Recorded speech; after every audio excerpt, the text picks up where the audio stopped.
हम भक्तन के भक्त हमारे, हम भक्तन के भक्त हमारे, हम भक्तन के भक्त हम भक्तन के भक्त हमारे, हम भक्तन के भक्त हमारे, हम भक्तन के भक्त हमारे, हम भक्तन के भक्त हमारे, हम भक्तन के भक्त हमारे, हम भक्तन के भक्त हमारे, हम भक्तन के भक्त, हम भक्तन के भक्त हमारे, हम भक्तन के भक्त हम भक्तन के भक्त हमारे, हम भक्तन के भक्त हम भक्तन के भक्त हमारे, हम भक्तन के रे, हम भक्तन के भक्त रे, हम भक्तन के हम भक्तन के रे, हम भक्तन के भक्त, हम भक्तन के भक्त, हम भक्तन के भक्त हम भक्तन के भक्त हमारे, हम भक्तन के भक्त, हम भक्तन के भक्त हमारे, हम भक्तन के भक्त, हम भक्तन के भक्त हमारे, हम भक्तन के भक्त, हम भक्तन के भक्त हमारे, हम भक्तन के भक्त हम भक्तन के भक्त हमारे, हम भक्तन के भक्त, हम भक्तन के भक्त हमारे, हम भक्तन के भक्त, हम भक्तन के भक्त हमारे, हम भक्तन के, हम भक्तन के भक्त, हम भक्तन के भक्त हमारे, हम भक्तन के भक्त, हम भक्तन के भक्त हमारे, हम भक्तन के भक्त हमारे, हम भक्तन के भक्त हमारे, हम भक्तन के हमारे, हम भक्तन के भक्त हमारे। परमेश्वर की घोषणा, हम भक्तों के हैं, भक्त हमारे हैं। उन्हीं भक्तों की चर्चा चल रही है। साधक सुनो,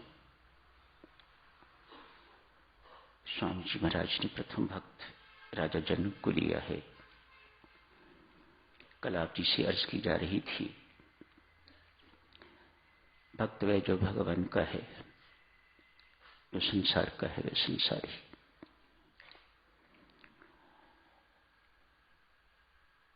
जो नाम धन एकत्रित करता है, संतोष धन एकत्रित करता है, वह भक्त। जो नश्वर धन संपत्ति इकट्ठी करता रहता है वह संसारी।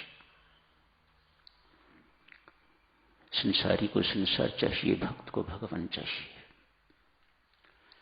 संसारी संपत्ति को ही जिंदगी भर संचित करता रहता है, जो सारी की सारी यहीं रह जाती है, साथ में ही जाती। भक्त भगवान की भक्ति को इकट्ठी करता रहता है, सारी की सारी शक्ति उसी में डाल देता है। उसे पता है यही मेरी संगी साथी है, लोक में भी एवं परलोक में भी यही मेरे साथ जाएगी। नाम धन संचित करता है, अर्जित करता है, सत्कर्मों की पूंजी इकट्ठी करता है, मानो वह सब कुछ इकट्ठा करता है जिसे परलोक की पूंजी कहा जाता है। जो ऐसा करता है उसे भक्त कहा जाता है, ऐसा नहीं करता उसे संसारी कहा जाता है। जो बांटना ही बांटना चाहता है, अब सोचती हूं कि भक्त नाम की पूंजी अपने लिए इकट्ठी कर रहा है। जिस नाम के आप उपासक हो देवी सज्जनों, एक बार यदि प्रेम पूर्वक उसे जपा जाता है तो वह जन्म जन्मांतरों के आपके सारे के सारे कल्मश पाप इत्यादि जला के रख कर देता है। फिर लाखों की संख्या में, करोड़ों की संख्या में राम राम जपने की क्या आवश्यकता है। वे भक्त नहीं जो अपने लिए ये सब कुछ कमाई कर रहा है। ये धन भी वे संचित करता है तो वे औरों के लिए, अपने लिए नहीं। पुण्यों की कमाई इकट्ठी करता है तो अपने लिए नहीं, औरों के लिए। जो औरों को बांटना ही बांटना चाहता है उसे भक्त कहा जाता है। पैसा तो उसके पास होता नहीं, यहां पैसे की बात नहीं है, तो असली कमाई की बात है। वह क्या बांटता है? भक्त असली कमाई बांटता है। राम राम जपता है, औरों को जपने के लिए प्रार्थना करता है, अपनी कमाई भी देता है। लो स्वामी जी महाराज नामदान देते हैं अपनी कमाई दे के, तो यूं कहिएगा कि परमात्मा के बैंक में हमारा अकाउंट खोल देते हैं, आप ही के नाम, जॉइंट अकाउंट नहीं। स्वामी जी महाराज अपना नाम साथ नहीं रखते, आप ही के नाम अकाउंट खोल देते हैं अपनी कमाई दे के। लो बेटा, ये सब आप ही की रहेगी। जितनी मैं दे सकता था उससे अधिक मैंने दे दी, अब आपकी बारी है। अपने डिपॉजिट में, अपने अकाउंट में जितना डालोगे सबकी सब कमाई आपकी, डालते रहना। औरों को सुख देता है वह भक्त, स्वयं दुख सह के भी औरों को सुख पहुंचाता है वह भक्त।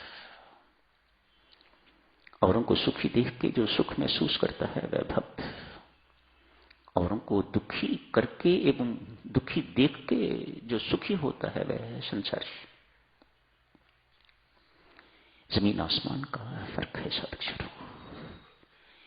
ये बातें जो आपकी सेवा में कही जा रही हैं, ये कोई ऐसी मनगढ़ंत बातें, काल्पनिक बातें नहीं हैं। ऐसे लोग हैं संसार में, बहुधा ऐसे ही हैं। संसार में और बहुत दुख हैं, और कई कारण हैं दुख के, लेकिन एक कारण ये भी है कि अमुक व्यक्ति बड़ा सुखी है, ये संसारी है।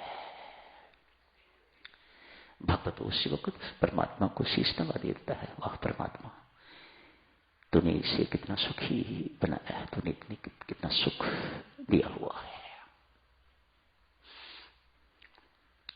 राजा जनक से साक्ष्य में ना चाहते हुए आज कोई अपराध हो गया। परमात्मा की बातें बड़ी निराली हैं, बड़ी अनोखी हैं। जो शब्द पत्नी को नहीं कहना चाहिए था वह राजा जनक के मुख से निकल गया, अपमान भरा शब्द। इसलिए देवी सज्जनों, मुख खोलते वक्त बोलने से पहले सोचो, समझो और फिर मुख खोलो। वे भक्ति क्या जिसका मुख हर जगह खुल जाए।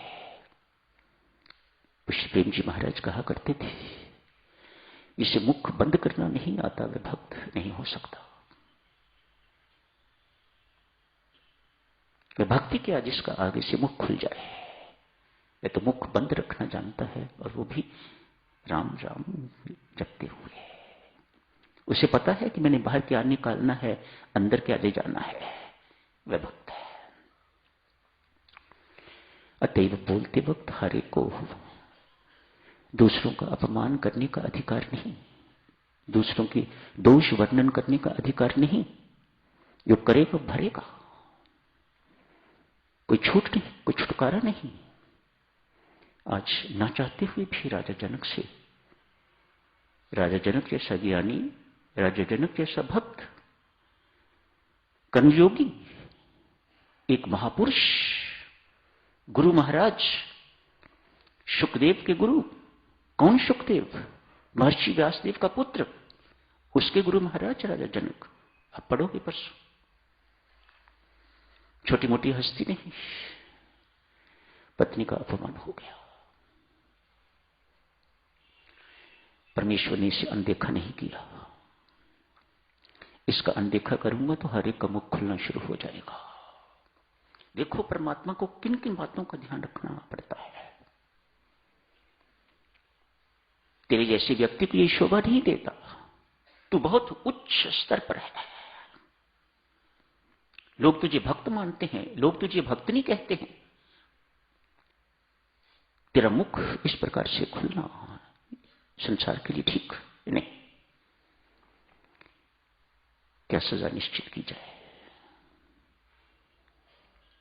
कोई सामान्य व्यक्ति होता तो मैं उसे नरक देता, बेशक थोड़ी देर के लिए, लेकिन तू परम भक्त है।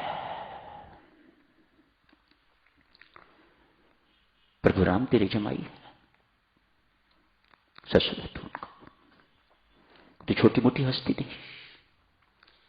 भगवान श्री ने हुक्म दिया राजा जनक को, नरक के पास से निकाल दो।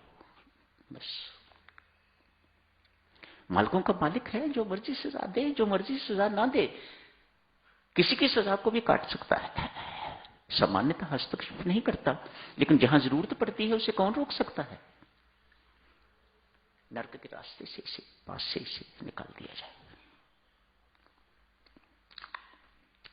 यमराज स्वयं साथ है, कुछ एक यमदूत साथ है, नरक के पास से राजा जनक को गुजारा है। जितने के जितने नरकगामी थे, एक अद्भुत शांति का अनुभव उन्हें हुआ। राजा जनक की तपस्या देखिए, त्याग देखिए, भक्ति देखिए, पुण्य कर्मों की कमाई देखिए। पास निकलने से जो नरक में वास करने वाले थे, उन्हें एक अद्भुत शांति का अनुभव हुआ। मानो अंदर की सारी झुलसन, अंदर की सारी जलन यकदम खत्म हो गई। Abruptly stopped. सबके सब सोचने लगे क्या हुआ है। किसी एक का नहीं, किसी दो नहीं, जितने भी वहां के निवासी थे, सबको एक अद्भुत शांति का अनुभव हुआ। खोज की, पता किया, राजा जनक यहां से पास से निकल रहे हैं।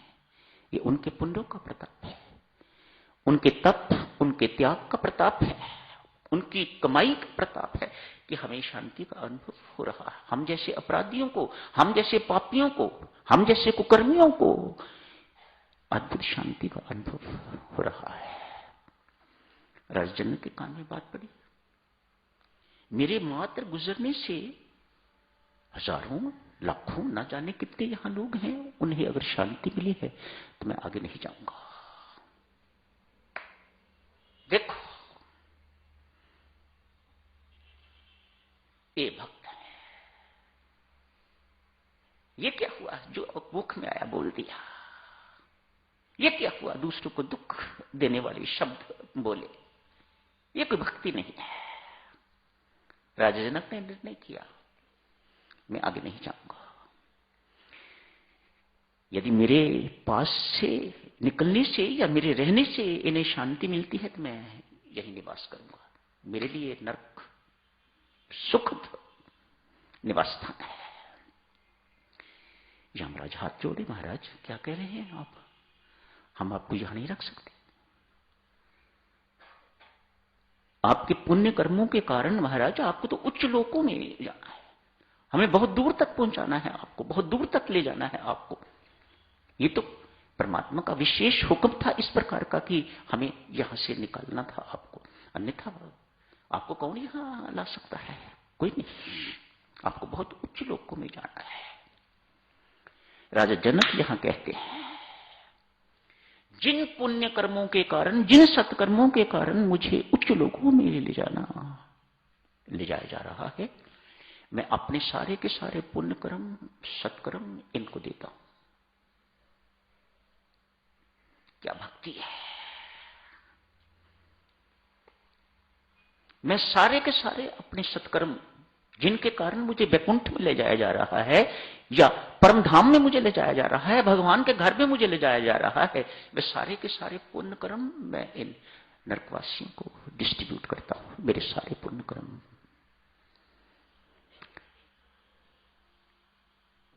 विश्वास करना साधक, सारे के सारे नरकवासी राजा जनक के पुण्य कर्म प्राप्त करके तो स्वर्ग में चले गए।